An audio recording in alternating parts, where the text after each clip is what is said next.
If people believe or fans believe that I'm going to hire the Messiah in here and it's going to make, bring you to the promised land in 1 year, I got a few guys they should meet. They can meet the Tooth Fairy. They can meet Santa Claus. I got a bridge in Brooklyn. It's not going to, I hope it happens that way. I hope we can find that person and make those changes in 1 year. This is a building process. We are at the beginning of a building process.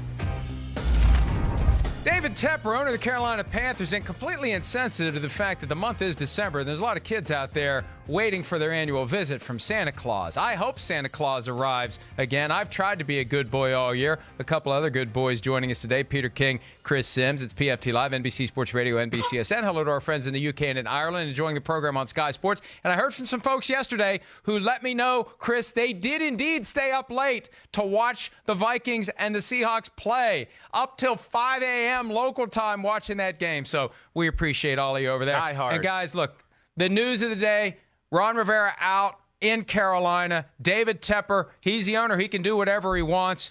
And, Peter King, we talked about it briefly in the little TV-only stub at the top of the program.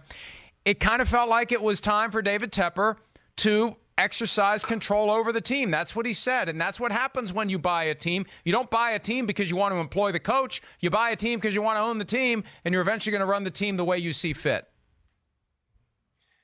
And that's exactly what this is, Mike. I think, the only thing I would say about just in terms of longevity is that David Tepper, as well as other owners in this league, basically have a situation where they feel like they want to get a long-term guy in there. And you heard him talk about it. This is a building process. As long as he continues to have that attitude, I believe he's going to be doing the right thing. But if he gets on this Haslam train where they're changing coaches all the time, they're changing general managers all the time, the process is going to last a lot longer. Yeah, Mike, I mean, the whole thing is it's interesting.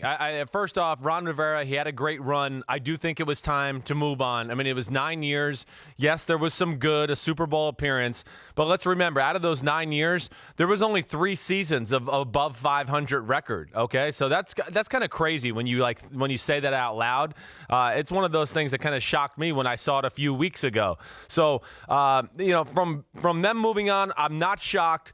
And then the other thing is, of course, they get out in front of the coaching search. And not only within that, you get out in front of the coaching search and start to talk to coaches that you might be interested and get the Cam Newton discussion going as well. So to me, there's 2 things that really are important to that organization right now is what to do with Cam Newton. Is he the future? Are we going to move on? And then, of course, the biggest thing is, finding this head coach, and does he want Cam Newton as his quarterback as they move forward? And I like the idea, guys, of implementing the decision now. Once you know you're going to make it, why begin the process of identifying candidates behind the back of your coach? Because chances are somebody's going to say something to someone. It's going to get back to Ron Rivera, and then you're going to have ugliness. You're going to have a sense of disrespect. And what it also does, it gives Ron Rivera an opportunity to jump into the pool of potential head coaching candidates for other teams next year. Not that it helped Mike McCarthy in 2018. He did not get even as much of a sniff from any of the various vacancies that were available. Adam Gase is the one who crash landed on his feet, and he was a guy who was fired after the season ended. But now, if you're out there and you're thinking about potentially upgrading at head coach, Ron Rivera, a 2-time coach of the year, not once but twice, 2013 and 2015, and took the Panthers to the Super Bowl in 2015. And he's 2-0 lifetime as a head coach against Bill Belichick. That's a nice little, I would put that line near the top of the resume, Peter King, as I dust it off for the looming coaching carousel. Yeah, but I'll just make this point. Remember last year when Mike McCarthy got whacked? It was right around this time, Mike, first week of December. And everybody said basically, he'll get a job. And not everybody, but I thought the prevailing feeling was that Mike McCarthy would get a job. And the prevailing feeling on Monday was, he'll have his pick of jobs. Well, I'm not so sure about that. And I mean, he might. Jerry Jones might swoop him up and he'll be the coach of the Cowboys on New Year's Day. I don't know. But don't take anything as a guarantee. Don't take anything as a lock in a coaching search. What happens if Lincoln Riley is out there? And everybody is looking at the recent spate of brilliant offensive guys who were hired. They look at Matt LaFleur. They look at, even though they've only got 3 wins, Cliff Kingsbury has really done a heck of a job in Arizona because everybody thought that they were going to be absolutely awful. They're a competitive team for the most part. But I don't think it's a lock that Ron Rivera gets a job. I think it's likely that he does. But there aren't going to be very many openings, Mike, maybe only 5. And when there's only 5 openings, you better have a guy who's going to love you. Does Dave Gettleman in New York love Ron Rivera? Does he love him enough to fire Pat Shurmur and hire Ron Rivera? I don't know. We'll see. Yeah, well, is Dave Gettleman going to be there? That would be my question off that. I'm not so sure he's not on the hot seat himself. But, I think that's the real question, and I do agree with Peter there. I mean, the common thread is offensive genius right now, develop a young quarterback. We want that type of guy. So, yeah, Ron Rivera doesn't fit that mold. To me, Ron Rivera is going to have to fit in a place where they feel like, hey, we're kind of ready to win right now, like this second. And if you just name the teams that we think possibly could have coaching changes, right, Mike? I mean, it's the Jaguars, the Browns, the Falcons, the Redskins, the Giants, the Cowboys, right? Am I missing anybody else there? But I really think it's those 6 that are kind of up in the air right now, and a few of those I think we know there's definitely going to be a coaching change. The one that jumps out to me is the Browns. Now, Ron Rivera is not an offensive coordinator, so they'd have to sell something as far as the offensive side of the ball, but the Browns are a team that have a lot of pieces in place right now to where I don't know if you want that young upstart guy just trying to figure out his way, and become a first-time NFL head coach with that type of team. To me, that's the big question there and kind of the interesting angle about all of it.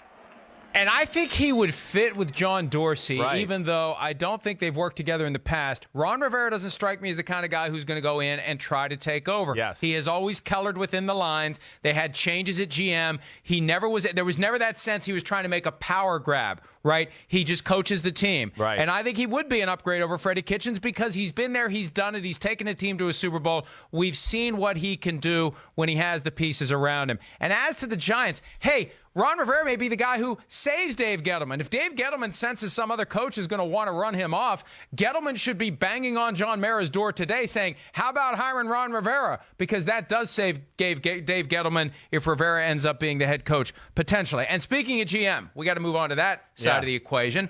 We don't know what's going to happen with Marty Hurney. David Tepper gave us some clues, some obscure, vague clues about the future of Marty Hurney. He had a press conference yesterday. Here he is when asked specifically what happens with your general manager. Marty Hurney is one of the is an incredible. I'll not give him that kind of compliment. He's a very good evaluator of college talent. He is. Put in that position, he is very successful. You can look at the track record; it's a pretty successful track record. In a modern organization, I think you need somebody else in that organization to complement that. Okay, we don't want to give him too good of a compliment because we want to reserve the right to fire him. But it's too late. We already did. It's already out. Yeah. You can't. Here's the thing, David Tepper. Look, you've made billions and you've been a highly successful business person. Once the word's out of your mouth, it can't come back. It's gone. Let it go and just keep moving. But what I take from this, Peter. He's reserving the right to make changes, the kind of changes that may undermine Marty Hurney, that may relegate him to essentially glorified director of college scouting and have someone else to handle pro personnel, the overall operation of the football side of the business, with Hurney having a very narrow focus that he is very good at doing. Yeah, that's one of the ones I'm sure that when David Tepper watches the tape, as all coaches do, that's one of the ones he'd like to have back.